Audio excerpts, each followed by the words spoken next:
Okay, ini apa ya? Ini insect repellent. Saya beli ni sebab saya nak spray dekat tilam kalau ada bed bugs kan. Tapi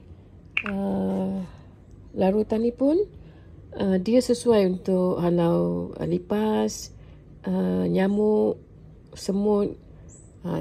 Kalau macam malam tu, saya sekarang ni saya dah tak pakai Resect tu, tapi saya pakai yang ini. Jadi bilik pun bau serai wangi. Dia berbau serai ya. Sebab kita tahu serai ni memang sesuai.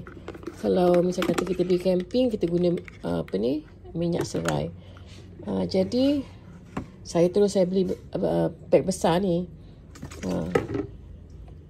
Jadi kita masukkanlah dalam ni.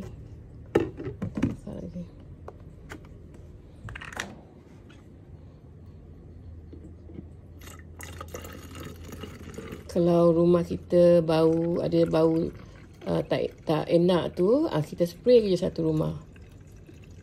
Spray dekat sofa.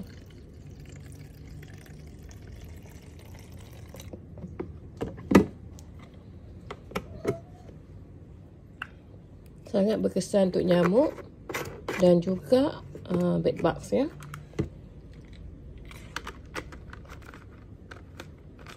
Macam ni. Boleh je kita spray. Ni dekat kawasan dapur. Jadi spray je.